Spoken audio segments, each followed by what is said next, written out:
Magandang araw mga kapuso, narito po ang mga kapanapanabik na ganap dito lamang po sa Born to Shine. Nang dahil kay Baste ay nalagay sa panganib ang buhay ni na Jenny at Meghan mga kapuso. Dahil nga sa pangyayaring ito, may sugat itong si Jenny at marami na ngang dugo ang lumabas sa kanya at naaawa nga si Meghan at ito na nga ang simula ng pagkakaibigan ng dalawa. O di ba mga kapuso, ang ganda talaga ng mukha nitong si Meghan lalo pag mabait. Pag mabait ang kanyang role ay talagang maamo ang kanyang mukha. Gusto na sanang matulog itong si Jenny, ngunit hindi pumayag si Meghan at sinabi niya na magkwento siya para sa ganoon ay hindi siya antukin. Dahil nga marami na talagang dugo ang lumabas sa kanya at sobrang nag-alala itong si Meghan.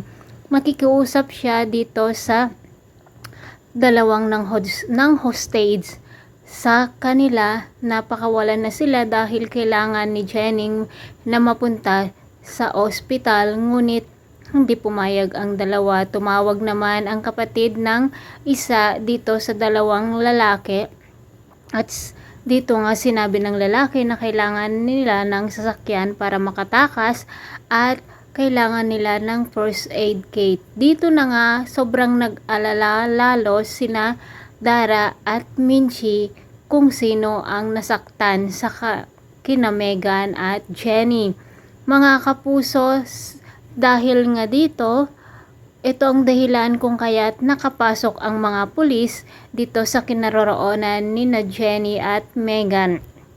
At sabay naman si Nate kung kaya't nailigtas na nga nila ang dalawa, lalo na itong si Jenny dahil nga sobrang malalim ang kanyang sugat at agad siyang dinala sa ospital at kinarga nga po siya nitong si Nate. Sobrang nag-alala si Minchi at ang kanyang asawa nang makita nga itong si Jenny at umiiyak itong si Minchi.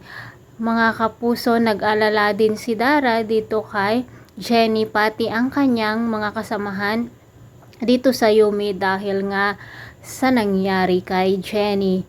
Kung kailangan ni Jenny ang dugo, baka hindi sila magka-match dito kay Minchi, no? Parang feeling ko talaga si Dara ang ina nitong si Jenny. Baka noong isinilang sila ay pinagpalit nitong kaibigan nila na si Charis, no? Pero haka-haka ko lang yun mga kapuso. At sana nga magiging maayos na ang kalagayan ni Jenny at para sa ganon ay maipagpatuloy na nila ang Yumi Pop Girls dahil marami pang event ang naghihintay sa kanila. Sana magbayad din ang dalawang lalaki na iyon, makulong, dapat ay makulong sila. Pati na rin itong si Baste dahil sa kabaklaan niya ay hindi niya iniisip na mapapahamak pala ang kanyang kaibigan na si Jenny. Maraming salamat sa walang sawang pagsubaybay. God bless.